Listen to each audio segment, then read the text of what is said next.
यथाग्निर्दहिका शक्ति रामकृष्णे स्थिता हि जा सर्वविद्या स्वरूपां तां शारदां प्रणमाम्यहम्।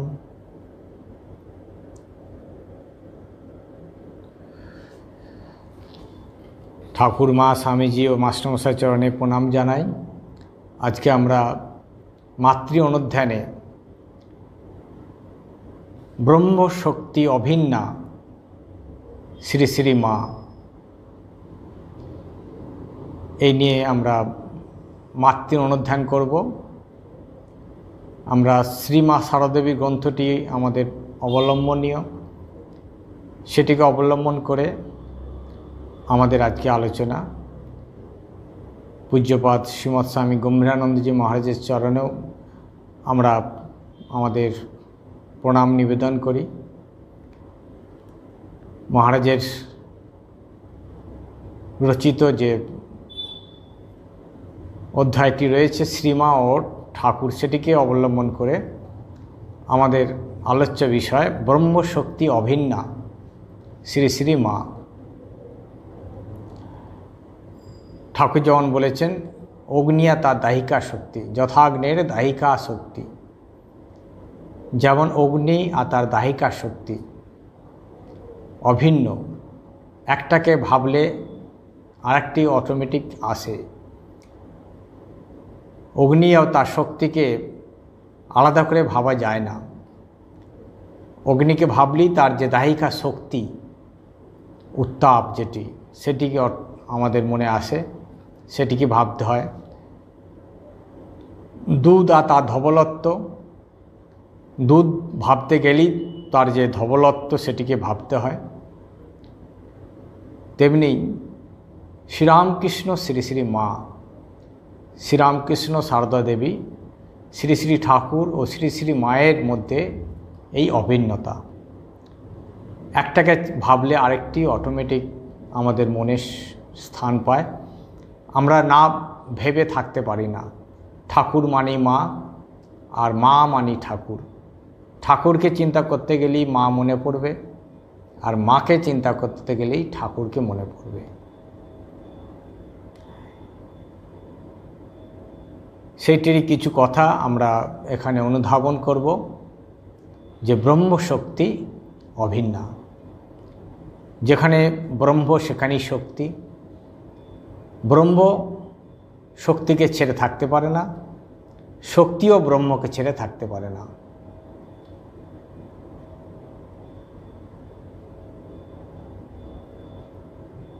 তাই ঠাকুর মাকে ছেড়ে থাকতে পারেন না, মাও ঠাকুরকে ছেড়ে থাকতে পারেন না। শিব শক্তির সম্মিলিত, যেখানেই শিব সেখানেই শক্তি। শক্তিহীন শিব যেমন হয় না, আবার শিবহীন শক্তি হয় না। শিবের স্থানে শক্তি থাকবে, বা শক্তি যেখানে রয়েছে সেখানে শিব থাকবেন। এইটি একে অপরের পরিপূরক। আমাদের জীবনেও তাই। আমাদের এই দুটি অভিন্ন শক্তি, অভিন্ন সত্তা, ঠাকুর আর মা, আমাদের হৃদয়ের মধ্যেই রয়েছেন, অধিষ্ঠান হয়ে রয়েছেন। শিব শক্তি মিলন ব্রহ্মশক্তি স্বরূপিণী শ্রীমা সারদা দেবী ও শ্রীরামকৃষ্ণ। মা ও ঠাকুর তারা উভয়ই আমাদের সকলের হৃদয়ে অধিষ্ঠিত, অধিষ্ঠিতা। একটি মুদ্রার এপিঠ আর ওপিঠ, অভিন্ন রূপে। তাই আমরা ঠাকুরের কথা, মায়ের কথা দিয়ে দেখব যে স্বয়ং ঠাকুর আর মা কিভাবে একে অপরকে অভিন্ন রূপে দেখেছেন। আমরা জানি ঠাকুর দক্ষিণেশ্বরে রয়েছেন, ঠাকুরের পদসেবা করছেন শ্রী শ্রী মা। করতে করতে হঠাৎ মায়ে ঠাকুরকে জিজ্ঞাসা করলেন, আমাকে কিভাবে দেখো? ঝটিত উত্তর ঠাকুরের, তোমাকে মা আনন্দময়ী বলে দেখি। যে মা মন্দিরে রয়েছেন, যে মা নহবতে রয়েছেন, আমার এই শরীরে জন্ম দিয়েছেন, আর এখন যে আমার পদসেবা করছে, এই তিনজন আমার কাছে সমান এক। ঠাকুর দেখছেন সাক্ষাৎ জগদম্বার অংশ। শ্রী শ্রী মা তার সহধর্মিণী জাগতিকভাবে, তিনি পারমার্থিক রূপে তিনি হলেন সাক্ষাৎ জগদম্বা, ভগবানের শক্তি, ব্রহ্মের শক্তি। আর ঠাকুরও হলেন ব্রহ্মের শক্তি, তিনি ব্রহ্মও বটে, শক্তিও বটেন। একই ঈশ্বরের দুটি রূপ, এক সত্তা, কেবল দুটি রূপ নিয়ে এসেছেন, একটি পুরুষ রূপে আর একটি প্রকৃতি রূপে, একটি পুরুষ শরীর আর একটি নারী শরীর। তফাৎ হলো এই বাহ্যিক রূপ, নাম রূপের তফাৎ, কিন্তু ভিতরে যে সত্তা, ভিতরে যে শক্তি, সেই দিক থেকে উভয়ই সমান। একই ঈশ্বরের শক্তি নিয়ে পৃথিবীতে অবতীর্ণ হয়েছে। ভগবান যখনই আসেন তার স্বশক্তিক তিনি অবতীর্ণ হন। এইবারে সমধিক শক্তি নিয়ে এসেছেন জগতের প্রয়োজনে। তাই অন্যান্য অবতারের শক্তির প্রকাশ আমরা বেশি দেখতে পাই না। রামকৃষ্ণ, গৌরাঙ্গ, অন্যান্য যে অবতারের মধ্যে শক্তির যে প্রকাশ, সেটি ততোধিক দেখা যায় না এই যুগে যতটা দেখা গেছে। প্রয়োজন ছিল সশক্তিক শক্তির প্রকাশের প্রয়োজন ছিল। মা নিজেই, ঠাকুর নিজেই বলেছিলেন, ঠাকুরের শরীর যাওয়ার পূর্ব মুহূর্তে মাকে বলেছিলেন যে সব রইল, তুমি দেখো। মা বলেছিলেন, আমি মেয়ে মানুষ, আমি কী করে দেখব? ঠাকুর বলছেন, না গো, আমি আর কি করেছি, এর থেকে অনেক বেশি তোমাকে করতে হবে। বাস্তবিক ঠাকুরের শরীর যাওয়ার দীর্ঘ বছর ধরে, দীর্ঘ 30-34 বছর ধরে মা জগতের কল্যাণে, জগতের মানুষকে দিয়ে গেছেন তাঁর অভয় বাণী, আশীর্বাদ এবং বুক ভরা ভালোবাসা, স্নেহ, মাতৃস্নেহ দিয়ে জগৎকে প্লাবিত করে গেছেন।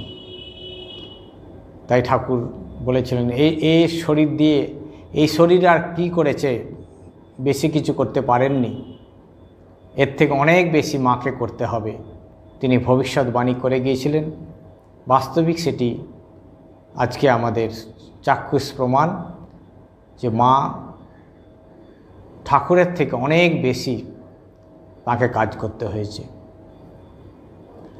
তাই ভগবানেরই শক্তি জগতে অবতীর্ণ হয়েছিলেন নারীর মূর্তি রূপে, আর ঠাকুর ছিলেন পুরুষ মূর্তি রূপে। কিন্তু বাস্তবিক ঠাকুর আর মায়ের মধ্যে কোনো তফাৎ ছিল না। তাই ঠাকুর তাকে দেখেছিলেন সাক্ষাৎ জগদম্বা, সাক্ষাৎ মা কালী।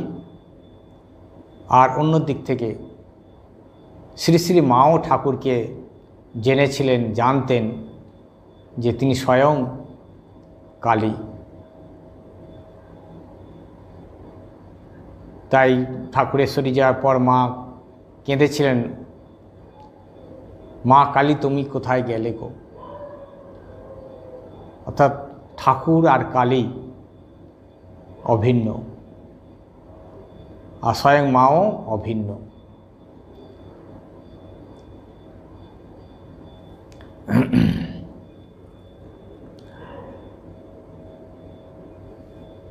আরেকটি ঘটনা আমরা পাই মহারাজের গ্রন্থে, যে একবার বলছেন শ্রীমা ঝাঁট দিচ্ছেন, অপর কেউ কাছে নেই। এমন সময় শ্রীমা হঠাৎ ঠাকুরকে প্রশ্ন করলেন দক্ষিণেশ্বরে, আমি তোমার কে?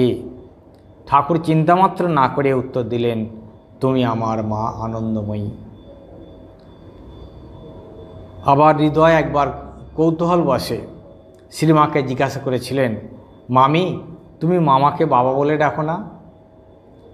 সেদিন মায়ের সপ্রতিভ ঝটিতে উত্তর, উনি বাবা কি বলছো? মাতা পিতা বন্ধু বান্ধব আত্মীয় স্বজন সবই তো উনি। মা ঠাকুরকে দেখতেন শুধু বাবা নয়, তিনি মাতা, তিনি পিতা, তিনি বন্ধু, তিনি আত্মীয় স্বজন, সবই উনি। মায়ের দৃষ্টিতে ঠাকুর ছিলেন সর্বদেবদেবী স্বরূপ, সর্বজীব স্বরূপ এবং তার মধ্যেই সব কিছু। অর্থাৎ যে ঈশ্বর ভগবান, তিনি সর্বব্যাপী, ঈশ্বরের শক্তি তার মধ্যে, ঈশ্বরই তিনি অবতীর্ণ হয়েছেন। ভগবান তার নররূপ ধারণ করে পৃথিবীতে এসেছেন, তাই তিনি তার এই যে জগৎ সমস্ত কিছুর মধ্যে ভগবান ওতপ্রোতভাবে রয়েছেন। মাও রয়েছেন, ঠাকুরও রয়েছেন। তাই ঠাকুরের দৃষ্টিতে মা যেমন ছিলেন জগদম্বা, শ্রীমায়ের নিকট ঠাকুরও ছিলেন সর্বদেবদেবী স্বরূপ। তিনি মা একসময় বলেছিলেন, উনি মনসা, উনি গঙ্গা, উনি সব। মা স্বয়ং দেখেছিলেন ঠাকুরের পা থেকে গঙ্গা বাড়ি উৎপন্ন হচ্ছে। ঠাকুরের মধ্যে সমস্ত দেবদেবী স্বরূপ তিনি,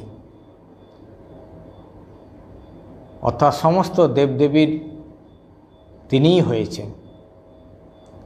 গঙ্গা, যমুনা, সরস্বতী সব তিনি। আবার অন্যদিকে ঠাকুর তিনি মাকে দেখছেন সাক্ষাৎ জগদম্বা, জ্ঞানদায়িনী সরস্বতী, এবং ঠাকুর মাকে সেইভাবেই জগদম্বা ভেবেই তাকে পুজো করেছিলেন।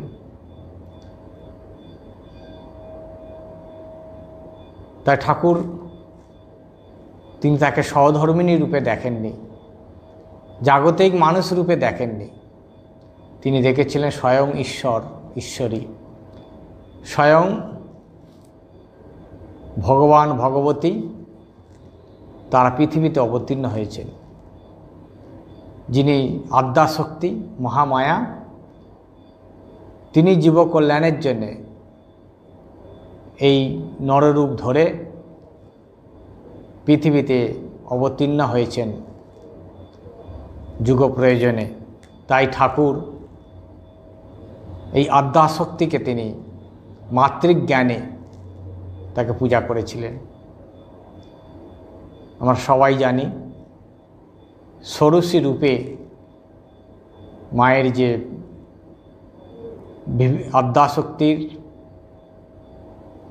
যে ভিন্ন ভিন্ন রূপ, ষোড়শী রূপে আরেকটি রূপ, সেই ষোড়শী রূপে ঠাকুর তাকে পৃথিবীতে এই জগতে মানুষের কাছে দেবীত্বে বরণ করেছিলেন, যে তিনি সাধারণ মানবী নন, তিনি একজন দেবী।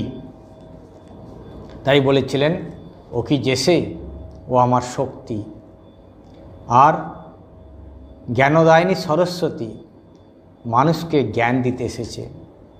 জ্ঞান মানে জাগতিক জ্ঞান নয়, জ্ঞান মানে হলো আধ্যাত্মিক জ্ঞান, যে জ্ঞানে আমাদের ভববন্ধন নাশ হবে, যে জ্ঞানের উন্মেষ হলে আমাদের এই সংসার দুঃখ মোচন হবে, যে জ্ঞানের উন্মেষে আমাদের এই জন্ম মৃত্যু থেকে আমরা অতিক্রম করতে পারব, যে জ্ঞানের উন্মেষে আমাদের সত্যিকারের যে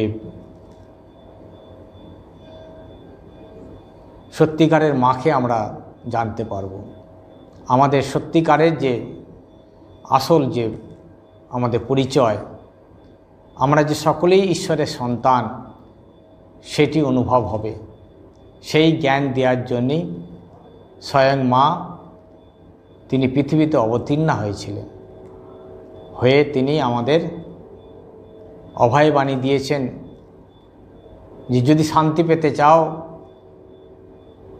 তাহলে ভগবানকে আশ্রয় করো, যদি আমাকে পেতে চাও আমাকে স্মরণ করো, ঠাকুরকে স্মরণ করো, আমি আর ঠাকুর অভিন্ন।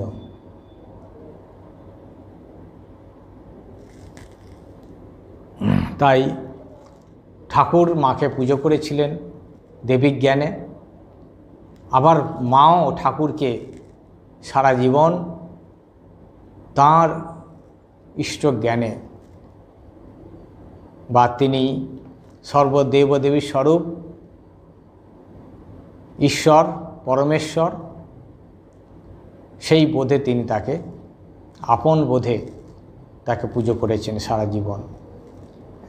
তাই আমরা দেখি ঠাকুর মাকে চিনেছিলেন আর মাও ঠাকুরকে চিনেছিলেন, জানতেন আমরা কেউ ভিন্ন নই। তাই ঠাকুর স্বয়ং বলেছিলেন মাকে, মায়ের সম্বন্ধে, ও আর আমি কি আলাদা, দুটোই এক, কেবল বাহ্যিক রূপ ভিন্ন, পারমার্থিক রূপে দুজনেই কিন্তু অভিন্ন। তাই ঠাকুর মাঝে মাঝে মায়ের সখী সাজতেন, বলতেন আমি জগদম্বারও সখী আর শ্রী শ্রী মায়েরও সখী। তাই মায়ের শাড়ি পরে সখীভাবে মায়ের সাথে সেই সম্পর্ক সখীভাবে আনন্দ করতেন।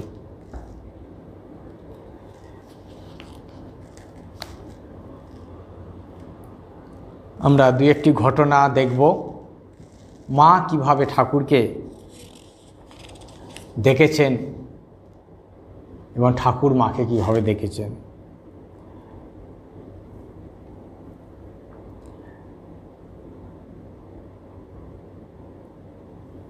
একজন ভক্ত যে সুরেন্দ্রবাবু ঠাকুরকে পূজা করতে গিয়া তাহার একটু খটকা বাঁধে, কারণ ইষ্টদেবী ও ঠাকুরের অভেদ সম্বন্ধে একটা সাধারণ ধারণা থাকিলেও ঠাকুরের প্রতিকৃতিতে ইষ্টদেবীর পূজা করিয়া জপ বিসর্জনের সময় তৎপ্রসাদাৎ মহেশ্বরী বলিতে যেন কেমন একটা অসামঞ্জস্য বোধ হয়।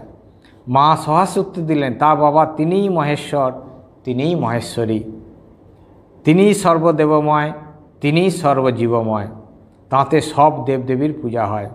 ও মহেশ্বর বললেও হবে, মহেশ্বরী বললেও হবে। ঠাকুর শুধু যে মহেশ্বর তা নয়, তিনি মহেশ্বরও বটেন আবার মহেশ্বরীও বটেন, যেটি আমরা জানি ঠাকুরের জীবনে। মথুরবাবু দেখেছিলেন ঠাকুরকে যে তিনি একবার মহেশ্বর সাজছেন, একবার মহেশ্বরী সাজছেন। একবার তিনি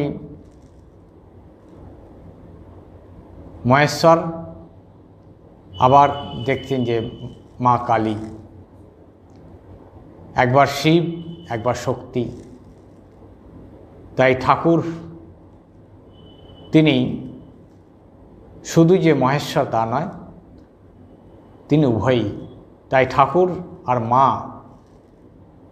এখানেও তাই, ঠাকুর তিনি যেমন ঠাকুর রূপে রয়েছেন, আবার মা রূপে রয়েছেন। দুটো রূপেই ঠাকুরের মধ্যে রয়েছেন। আমাদের দৃষ্টির যতক্ষণ না আমরা তাকে সেইভাবে উপলব্ধি করছি, জানতে পারছি, সেটা আমাদের দোষ। কিন্তু তিনি আর মা, ঠাকুর আর মা কিন্তু অভিন্ন। যেমন তিনি দেখিয়েছিলেন সাক্ষাৎ মথুরকে শিব শক্তি রূপে।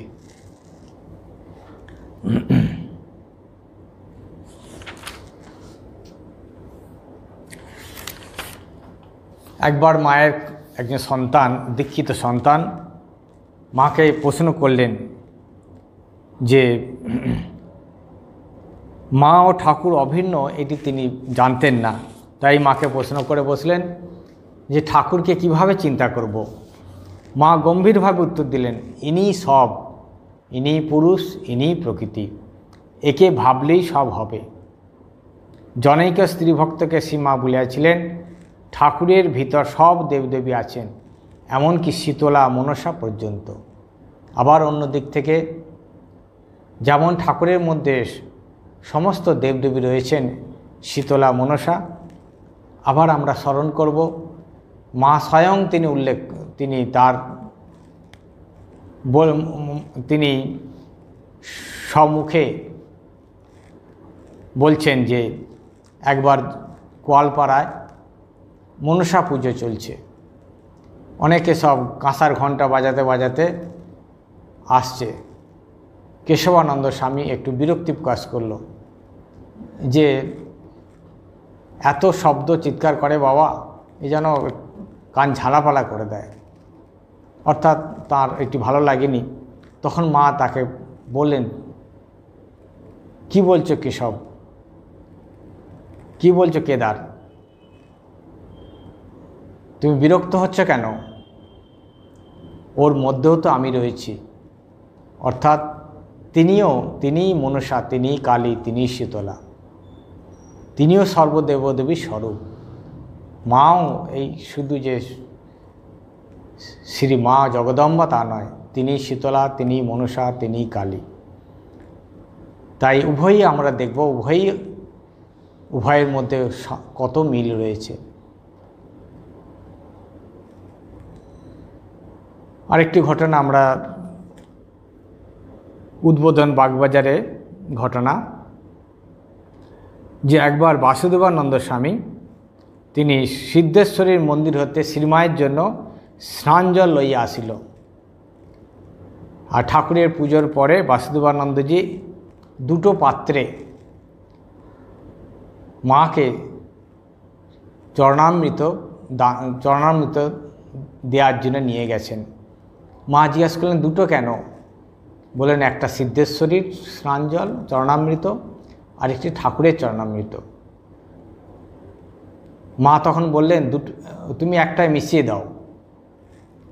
বাসুদেবানন্দ একটু ইতস্তত করলেন, মা এটা সিদ্ধেশ্বরীর, তুমি দাও, মিশিয়ে দাও, দুটোই এক, ঠাকুর আর সিদ্ধেশ্বরী আলাদা নয়। তাই মা তিনি দেখতেন যে দুটোই এক।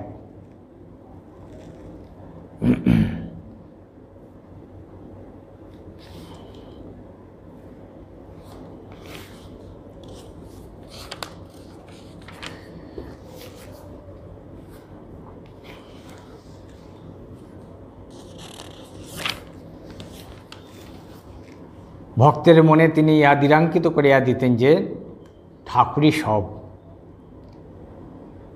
স্বামী কপিলেশ্বরানন্দকে তিনি বলিয়াছিলেন, দেখো, আমি তো তোমায় মন্ত্র দিইনি, ঠাকুর দিয়াছেন।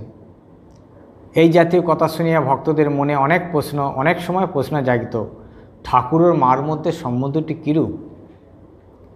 বিশেষ ক্ষেত্রে শ্রীমা নিজেই বলিয়া দিতেন যে তাহারা অভিন্ন।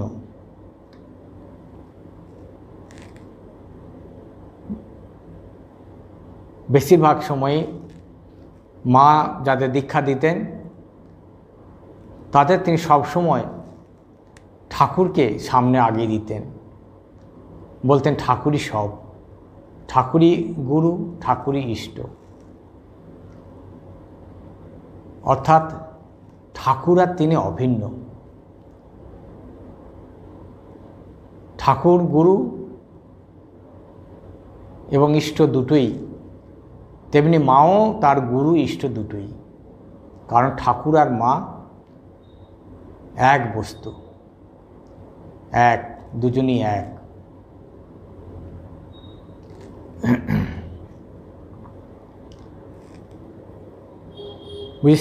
একটি ঘটনা, মানবদাশঙ্কর দাশগুপ্ত তিনি পত্রে জানিয়াছিলেন যে মায়ের ধ্যান করিতেই তাহার বেশি ইচ্ছা, তবে তাহাই করিতে পারেন, কারণ তাহার ও ঠাকুরের মধ্যে কোনো পার্থক্য নাই, শুধু রূপের পার্থক্য। যিনি ঠাকুর তিনি মায়ের দেহে বিদ্যমান। তাহার 1323 সালের পত্র আছে, যেই ঠাকুর সেই আমি। মানবশঙ্কর দাশগুপ্ত তাকে একজন পত্র দিয়েছিল যে যখনই ঠাকুরের ধ্যান করতে বসি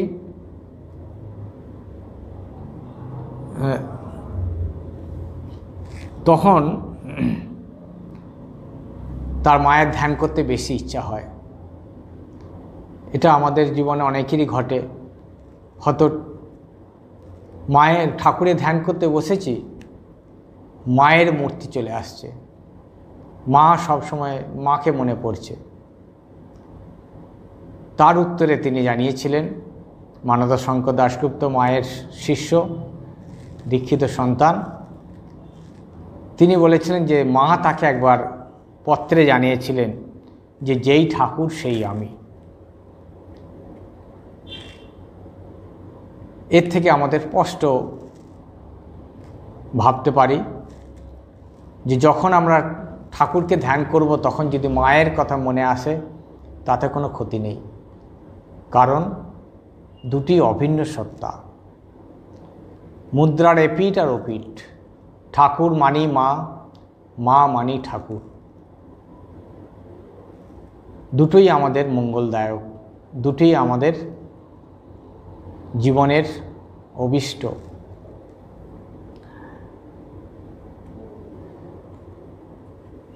এই কথা মানববাবু তাকে জানিয়েছিলেন, যে মায়ের লেখা পত্রে আমাকে জানিয়েছিলেন মা যে যেই ঠাকুর সেই আমি। যে মানববাবু কথাটাকে আরও পরিষ্কার করিবার জন্য শ্রীমানের নিকট উপস্থিত হইয়া জিজ্ঞাসা করিয়াছিলেন, মা, উপাসনার সময়ে ঠাকুরের নাম জপ করা কি দরকার? মা বললেন, হ্যাঁ, তা করবে। ভক্ত আবার বলিলেন, কেন, তার কি দরকার? তুমি আর ঠাকুর তো এক। এই কথায় মা অত্যন্ত ব্যস্ত হইয়া বললেন, না না, এক হলেও আমি কখনো ঠাকুরকে ছাড়তে বলতে পারি না। এটি হলো মা একদিক থেকে স্বীকার করলেন যে আমি আর ঠাকুর এক, আলাদা নই, কিন্তু ঠাকুর আমাদের সর্বাগ্রে। সারা জীবন তাই ঠাকুরকে তিনি আপন বোধে, ইষ্টবোধে তাকে সেবা করে গেছেন। যেমন জীবন্ত অবস্থায় যখন স্থূল শরীরের ঠাকুর ছিলেন তখন যেমনভাবে সেবা করেছেন, স্থূল শরীরের অপকট হওয়ার পরেও সারা জীবন সেইভাবে তিনি মা ঠাকুরকে সেবা করেছেন, ঠাকুরের সাথে সেভাবে ব্যবহার করেছেন, ঠাকুরের সাথে সেভাবে তার যে দৈনন্দিন জীবন সেটি আমরা দেখতে পাই আপন বোধে। তাই একজন ত্যাগী ভক্ত একজন মাকে প্রশ্ন করেছিল যে ঠাকুর কি সদা সর্বদা আপনাকে দেখা দেন, আপনার হাতে খান এখনও? মা বললেন, আমরা কি আলাদা? সঙ্গে সঙ্গে জিভ কাটিয়ে বললেন, কি বলে ফেললুম। অর্থাৎ ঠাকুর আর মা আলাদা নন, তাই তিনি সবসময় ঠাকুরের সাথেই রয়েছেন। সূক্ষ্মরূপে ঠাকুরও বলেছিলেন যে সূক্ষ্মরূপে মায়ের মধ্যে তিনি অবস্থান করবেন। তাই মা ঠাকুরের সাথে সবসময় একাত্ম হয়েছিলেন। ঠাকুর যেমন মাকে ছেড়ে থাকেননি, আর মাও ঠাকুরকে ছেড়ে থাকেননি। তাই মাও কখনো কখনো তিনি অজান্তে বলে ফেলতেন যে ঠাকুর আর আমি অভিন্ন, আলাদা নই। স্বামী কেশবানন্দ শ্রী মায়ের মুখে ঠাকুরের কথা শুনিতে শুনিতে যেমন আক্ষেপ করিলেন যে ঠাকুর জগতে অবতীর্ণ হইল, দুর্ভাগ্যবশত তিনি তাহার দর্শন পাইলেন না। অমনি শ্রীমা নিজের শরীর দেখায় বললেন, এর ভিতর তিনি সূক্ষ্ম দেহে আছেন। ঠাকুর নিজ মুখে বলেছেন, আমি তোমার ভেতর সূক্ষ্ম দেহে থাকব। স্বামী কেশবানন্দজি ঠাকুরের কথা বলতে বলতে আক্ষেপ করেছেন যে এই চর্মচক্ষের আমার সেই সৌভাগ্য হলো না যে ঠাকুরকে দর্শন করার। মা তখন তার এই ভুল সংশোধন করে দিচ্ছেন যে তুমি একে দেখছো তো,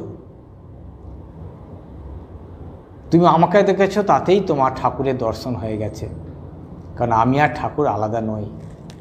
ঠাকুর নিজে মুখে বলেছেন আমার ভেতরেই তিনি রয়েছেন।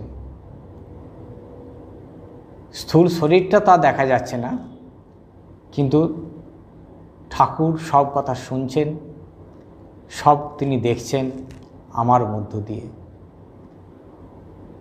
তার শরীরটা নেই, স্থূল শরীরটা নেই, কিন্তু সূক্ষ্ম শরীরে মায়ের সাথে তিনি অবস্থান করছেন। ঠাকুর নিজে মুখে বলেছিলেন যে মা বলছেন এর ভিতর তিনি সূক্ষ্ম দেহে আছেন। ঠাকুর এটি নিজ মুখে বলেছেন, আমি তোমার ভেতর সূক্ষ্ম দেহে থাকব। তাই মা ঠাকুরকে আপন বোধে সবসময় তিনি রয়েছেন তার কাছেই, তার অন্তরেই রয়েছেন, এই বোধ সদা জাগ্রত ছিলেন। একটি ঘটনা যে একবার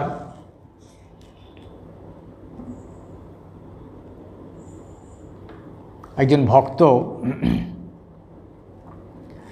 জয়রামবাটিতে গিয়েছেন, নরেশচন্দ্র চক্রবর্তী, দুইজন দীক্ষার্থী বন্ধুকে লইয়া জয়রামবাটি উপস্থিত হয়েছেন। সেবারে শ্রীমা তাহার হস্তে পূজা গ্রহণের জন্য ফুল আনিতে আদেশ দিয়া বলিলেন, আমি হলদে ফুল ভালোবাসি আর ঠাকুর সাদা ফুল। কিশোরীকে দুরকম ফুলই আনতে বলো। কিশোরী মহারাজের নিকট হইতে ফুল আনিয়া নরেশবাবু ছুটিয়া আসিয়া দেখিলেন মা পূর্ব জায়গাতেই দাঁড়িয়ে রয়েছেন।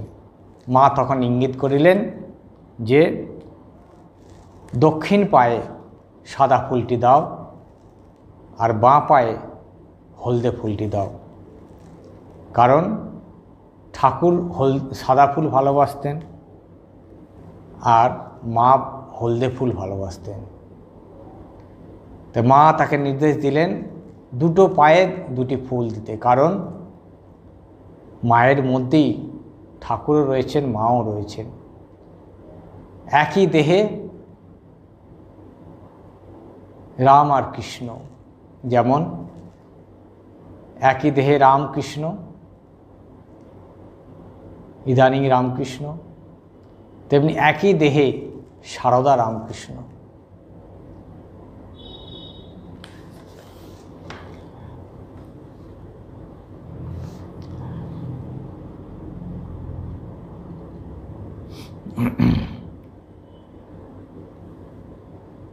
কোন এক সময় এক ভক্ত তার দীক্ষিত সন্তানকে বলেছিলেন যে ইনি ঠাকুরকে দীক্ষা মন্ত্র দেওয়ার পর ঠাকুরকে দেখায় বললেন ইনি গুরু। তখন সেই শিষ্য প্রশ্ন করলেন, মা আপনি তো বললেন ঠাকুর গুরু, তাহলে আপনি কে? শ্রীমা উত্তর দিলেন, বাবা আমি কিছুই নই, ঠাকুরই গুরু, ঠাকুরই ইষ্ট।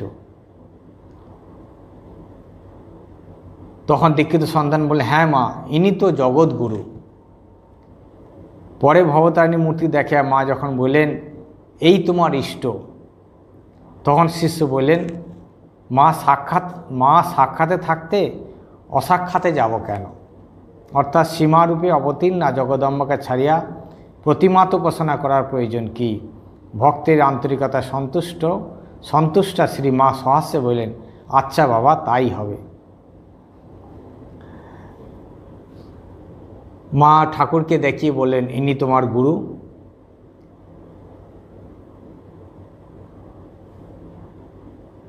আর জগদম্বাকে দেখে বললেন, ইনি হলেন ইষ্ট। কারণ যখন মানতে চাইছে না যে ঠাকুর যদি গুরু হন তাহলে ইষ্টকে, তখন মা দেখিয়ে দিলেন জগদম্বা, মা কালী। তা সেই রকম পুণ্যবান ভক্ত সন্তান সঙ্গে সঙ্গে তিনি বললেন, মা, সাক্ষাতে জগদম্বা থাকতে ওই মন্দিরে জগদম্বাকে ইষ্ট বলে মানতে যাব কেন? আমার সাক্ষাতে যিনি জগদম্বা তিনিই তো আমার ইষ্ট। মা তখন স্বীকার করলেন, আচ্ছা বাবা, তাই হবে, তাই হবে।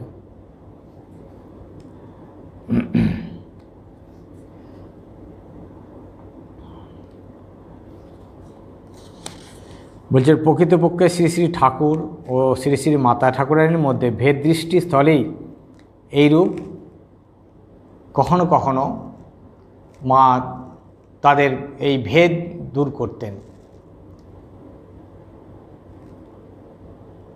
যে ঠাকুর আর আমি আলাদা নই। জনৈকে ভক্ত, ঠাকুরের ভক্ত, তাকে ঠাকুর বলেছিলেন যে কারো এঁটো খেও না। তো একবার মায়ের কাছে এসেছে এক মহিলা, অন্নপূর্ণার মা। তিনি একটি ঘটনা বলছেন যে আমি স্বপ্ন দেখেছি তুমি যেন আমাকে বলছো আমার প্রসাদ খা, তবে তোর অসুখ সেরে যাবে। আমি বলছি ঠাকুর নিষেধ করেছেন আমাকে কারো এঁটো খেতে, মা আমাকে এখন তোমার একটু প্রসাদ দাও। মা বলিলেন ঠাকুর যা নিষেধ করেছেন তাই করবে? অন্নপূর্ণার মা উত্তর দিলেন, মা তাতে তো তোমাতে যতদিন তফাৎ বোধ ছিল ততদিন ও কথা ছিল, এখন দাও। মা শেষে প্রসাদ দিলেন। অন্নপূর্ণার মা তিনি স্বপ্নে দেখেছিলেন যে মা তাকে স্বপ্নে দেখা দিয়ে বলছেন যে তুমি আমার প্রসাদ খাও, তাহলে তোমার অসুখ সেরে যাবে। মা নিজে মুখে স্বপ্নে দেখা দিয়েছেন, সেই ঘটনাটা মাকে এসে বলছেন। আর স্বপ্নেই তখন তিনি বলেছিলেন যে ঠাকুর আমাকে নিষেধ করেছেন কারো এঁটো খেতে। তা স্বপ্নে যখন তুমি আমায় বলেছো এঁটো আমার প্রসাদ খাওয়ার জন্য, তা তোমার প্রসাদ দাও, আমি প্রসাদ খাবো। মা বললেন ঠাকুর যে তোমাকে বারণ করেছিল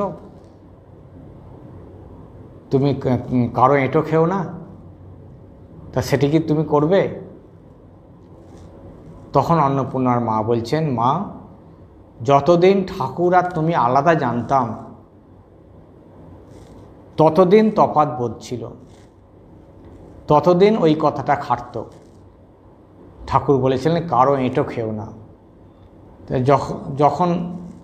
যতদিন আমার এই বোধ ছিল তুমি আর ঠাকুর আলাদা, তখন আমি খেতাম না। কিন্তু এখন আমার সেই বোধ চলে গেছে, এখন আমি উপলব্ধি করছি ঠাকুর আর তুমি অভিন্ন। দাও তোমার প্রসাদ দাও, তোমার প্রসাদ মানেই ঠাকুরের প্রসাদ। এটি হলো ভক্তের স্বপ্ন বৃত্তান্ত। মাকে উল্লেখ করেছিলেন, মাও তখন তাকে প্রসাদ দিলেন এবং তার অসুখও সেরে গেল।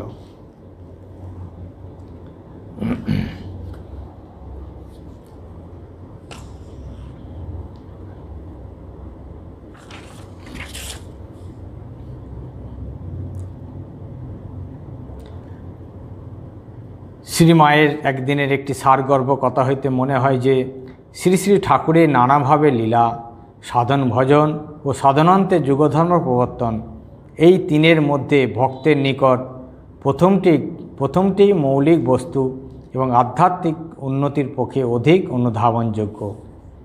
লীলার পর সাধন ও তাহার পরে যুগপ্রবর্তনের কার্যধারা অনুধেয়। তিনি কেশবানন্দকে বলিয়াছিলেন, দেখো বাবা, তিনি যে সমন্বয় ভাব প্রচার করবার মতলবে সব ধর্মমত সাধন করেছিলেন তা কিন্তু আমার মনে হয়নি। তিনি সর্বদা ভগবত ভাবেই বিভোর থাকতেন। খ্রিস্টানরা, মুসলমানরা, বৈষ্ণবেরা যে যেভাবে তাকে ভজনা করে বস্তুলাভ করে, সে সেইভাবে সাধন করে নানা লীলা আস্বাদন করতেন ও দিনরাত কোথা দিয়ে কেটে যেত, কোনো হুঁশ থাকতো না। তবে কি জানো বাবা, এই যুগে তাঁর ত্যাগই হলো বিশেষত্ব। ওরকম স্বাভাবিক ত্যাগ কি আর কখনো কেউ দেখেছে? সর্বধর্ম সমন্বয় ভাবটি যা বললে ওটিও ঠিক। অন্যান্য বারে একটা ভাবকেই বড় করায় অন্য সব ভাব চাপা পড়েছিল, অর্থাৎ অনুভূতির দৃষ্টি আগে, প্রয়োগ বা কার্যের দৃষ্টি পরে। আর একদিন আরেকজনকে তিনি বলেছিলেন, মানুষ তো ভগবানকে ভুলেই আছে, তাই যখন দরকার তিনি নিজে একবার এসে সাধন করে পথ দেখিয়ে দেন। এবার দেখালেন ত্যাগ। আর ঠাকুর তিনি এসেছিলেন ত্যাগের বাদশা হয়ে। তার সারা জীবন তিনি ত্যাগে প্রতিষ্ঠিত ছিলেন। আর মার জীবনে আমরা দেখি ত্যাগই হলো তার ভূষণ।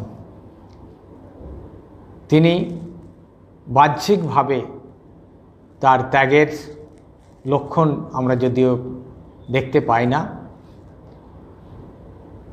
কোনো কোনো ভক্ত অন্তরঙ্গ বা যারা মাকে ধরতে পারেনি, চিনতে পারেননি, তাদের মনেও সংশয় হয়েছে যে ঠাকুর এরকম একজন ত্যাগী ছিলেন, আর মাকে দেখছি ঘোর সংসারী। ত্যাগের কোনো লক্ষণ যেন দেখতে পাই না।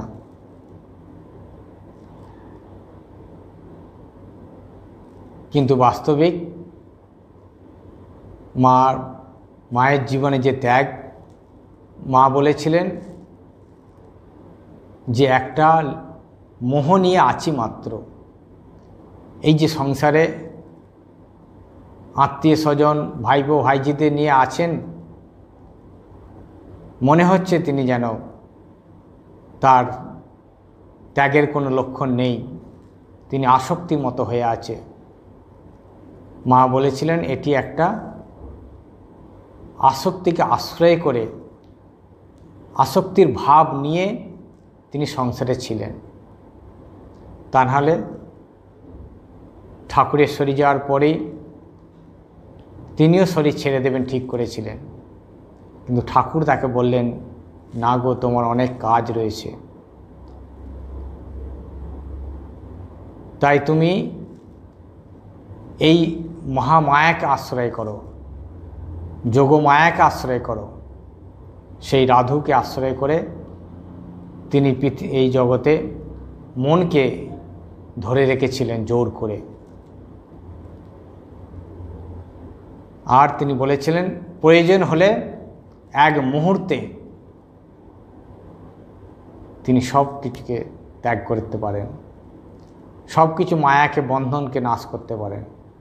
কারণ তিনি তো নিজেই মায়াধীশ, মায়া তার অধীন, তিনি স্বয়ং মায়া, তাকে বন্ধন করবে কে? কোনো মায়া তাকে স্পর্শ করতে পারে না।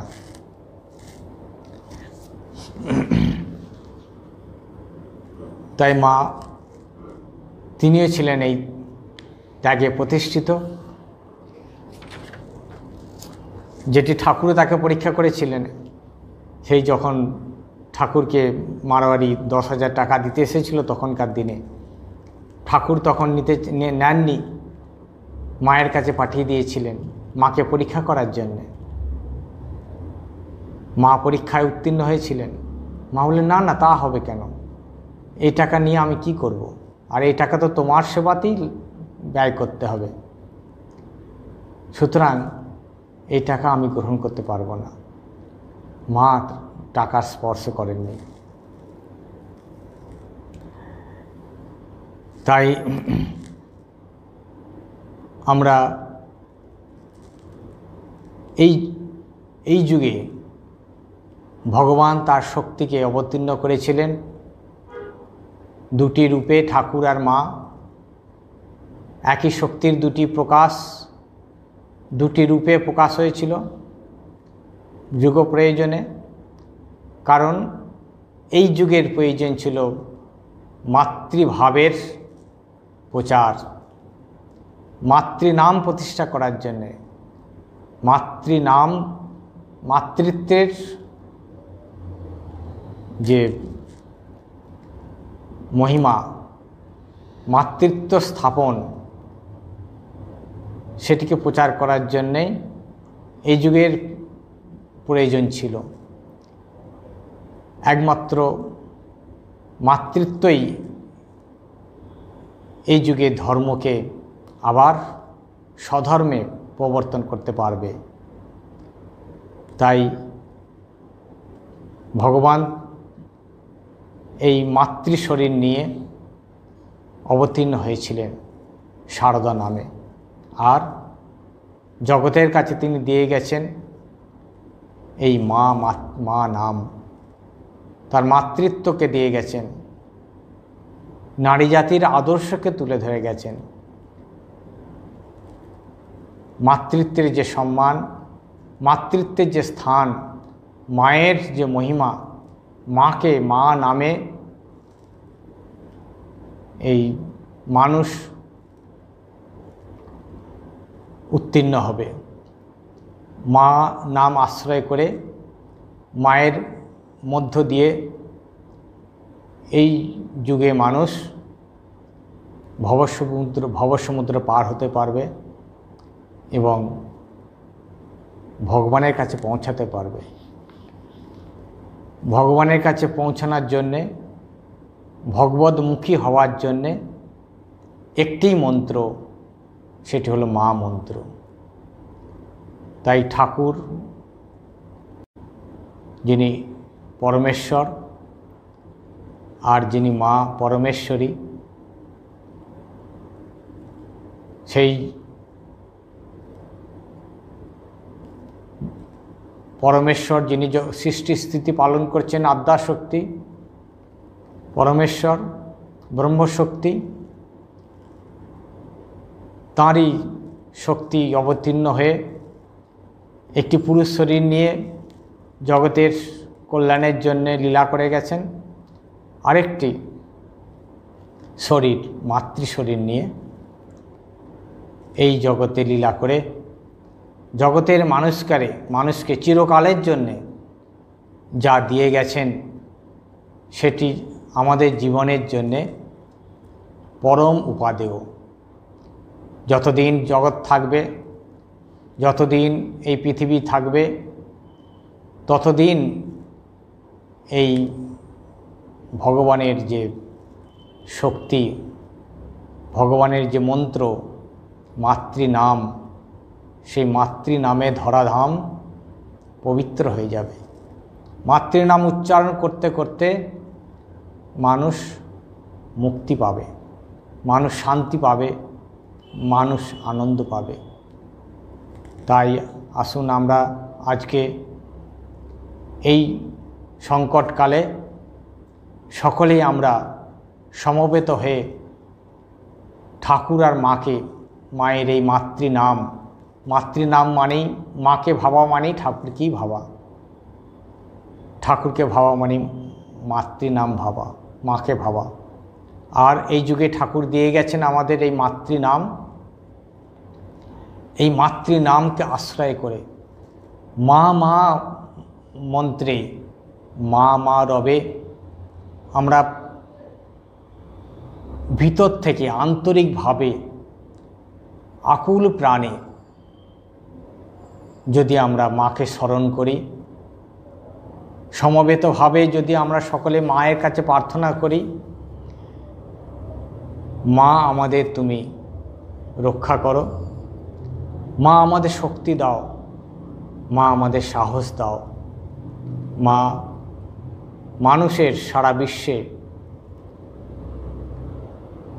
মানুষের মনে শান্তি দাও, মানুষ যেন ভগবত আনন্দ লাভ করতে পারে, মানুষ যেন দুঃখকে অতিক্রম করতে পারে। তাই সকলে আমরা সমবেত হয়ে মায়ের কাছে আকুল প্রার্থনা জানাই, মাগো তোমার সন্তানদের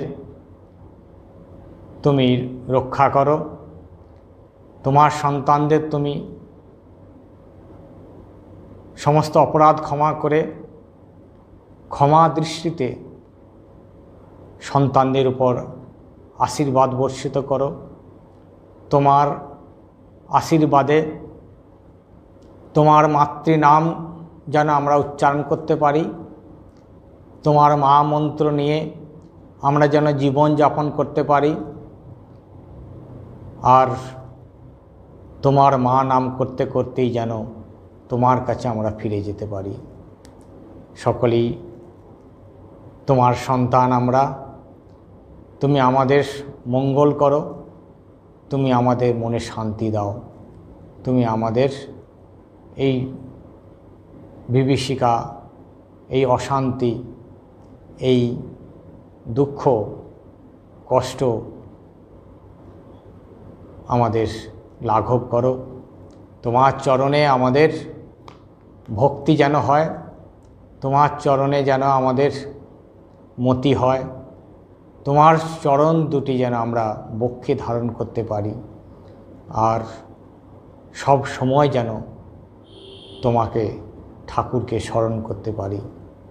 ওম শান্তি শান্তি শান্তি। হরি ওম তৎসৎ। শ্রী রামকৃষ্ণার প্রণমস্তু। जय श्री गुरु महाराज जी की जय। जय महामाई की जय। प्राणाराम प्राणाराम प्राणाराम प्राणाराम प्राणाराम प्राणाराम की যেন লুকানো নামে তাই মিষ্ট এত তব নাম প্রাণারাম প্রাণারাম প্রাণারাম প্রাণারাম প্রাণারাম